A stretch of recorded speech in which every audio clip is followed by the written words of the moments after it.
Welcome to the deep dive. Hmm. I am so glad you could join us today because we are looking at something, well, something incredibly specific and fascinating. Yeah, hi everyone. It's definitely a unique one today. It really is.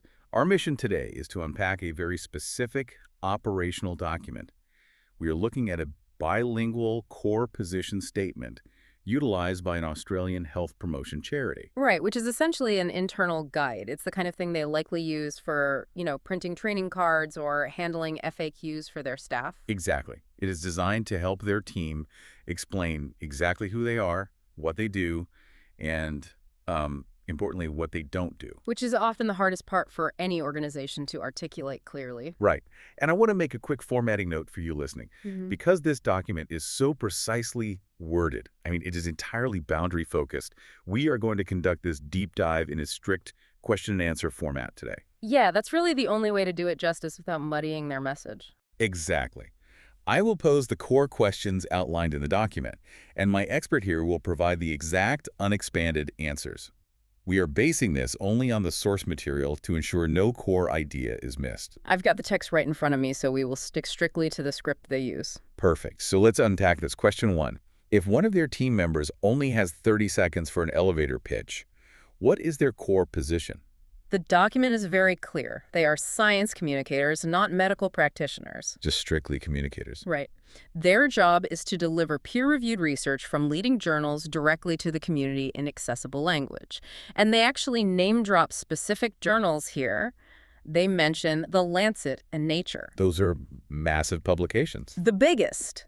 They provide the exact same evidence base that doctors rely on. But the key takeaway in their pitch is that what the listener does with that knowledge is entirely up to them and their healthcare provider. Okay, so they hand over the data and step back. That brings us to question 2, and here is where it gets really interesting. How do they respond when asked the direct question, quote, "Are you qualified?" They actually welcome the question. The internal guide says to immediately point to their rigorous governance. Not a university degree, but governance. Right. They state that they are a registered health promotion charity approved by the Australian Charities and Not-for-Profits Commission, or the ACNC. Which is the federal regulator. Yes. And furthermore, this registration grants them eligibility for key tax concessions recognized by the Australian Taxation Office, the ATO. Do they list the specific concessions? They do. They specifically list income tax exemption, GST concessions, fringe benefits tax or FBT benefits, and deductible gift recipient or DGR endorsement. That is a lot of tax terminology to throw at someone asking if you're qualified. It is, but the text notes that the government does not grant these concessions lately. That rigorous government oversight is exactly what proves their credibility. I see. It is structural proof. Okay, moving to question 3. The boundary between science and treatment. So what does this all mean for their day-to-day operations? Do they treat people? Absolutely not. The document dictates they do not diagnose, prescribe, or provide therapy. Zero clinical interaction. None. Their role is strictly science communication. They take complex research from publications like The Lancet, Nature, and Diabetologia, which the text notes are texts that senior physicians must study to stay current, and they simply translate it. Just translating the highest level of science. Right. And there is a core quote from the source material that defines this perfectly. It says, "We empower, we don't intervene." We empower, we don't intervene. That is incredibly clear. So question 4 is about navigating the healthcare ecosystem. Why is this specific role necessary? Why not just leave this translation to the doctors and researchers? The source explains the ecosystem perfectly. It breaks it down. Researchers discover and apply the science, publishing in academic journals. Okay. And doctors see patients one at a time. Which leaves a gap. Exactly. This organization bridges the gap, ensuring that the knowledge reaches the whole community. And what happens after it reaches the community? The document states that once the public understands the research, the organization's task is complete. They just walk away once understanding is achieved. That is the finish line for them, yes. Okay, let's look at question 5. This is about handling specific objections. How are team members trained to handle specific pushback, like being asked for a medical degree or having their authority questioned? They have very specific key phrases for these situations. If they are asked about a medical degree, they must say, "I'm not a medical practitioner, I'm a science communicator." Very direct. What if their authority is questioned entirely? They clarify that they don't invent the science. They share findings from top journals and institutions like Newcastle University. Pointing back to the academic sources. Always. And if they are asked to prescribe something or give direct medical advice, they state firmly, we inform, we don't prescribe. Refusing to cross the line. Right. They firmly state that applying the science is a conversation for the individual and their healthcare team. Okay, that brings us to the final piece of the doctrine, question 6.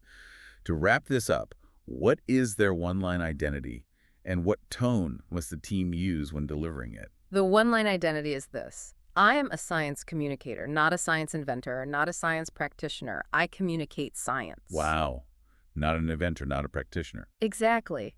And the required tone guidelines are incredibly specific to ensure this lands correctly. There are 4 pillars of communication they must follow. Let's go through them. First, they must be confident, not defensive, meaning never apologizing or backing down. Makes sense. Second, factual, not argumentative. They must state facts without getting into debates. Don't argue, just give the data. Right. Third, respectful, not submissive. They must show respect without yielding ground.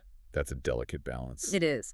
And finally, the 4th pillar is clear boundaries. They must always maintain a strict line between what they do and what they don't do. That operational framework is just brilliantly tight.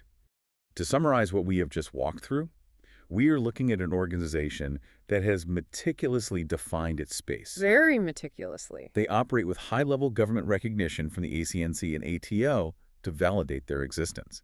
They take elite scientific research from journals like Nature and Diabetologia, and they translate it for the public. While maintaining an absolute ironclad boundary against practicing medicine. Exactly. And I think for you listening, this brings up a really crucial point. It really connects back to how we all navigate health information, highlighting how vital clear communication and strict professional boundaries are when you are faced with an overwhelming amount of health data online. Because there's so much noise out there. There is. Knowing exactly who is giving you information and understanding exactly what their role is makes you a more empowered consumer of knowledge.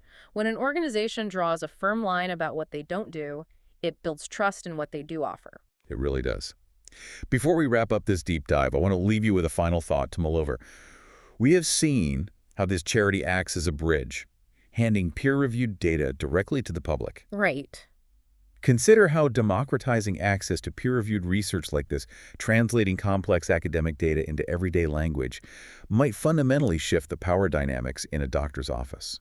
That is a fascinating angle. Just imagine how it might empower everyday people to ask deeper, more informed questions during their next checkup, simply because they have the same data their doctor does. It definitely changes the conversation in the clinic. It certainly does. Thank you for joining us as we explore this internal playbook today. Keep asking those informed questions, and we will catch you on the next deep dive.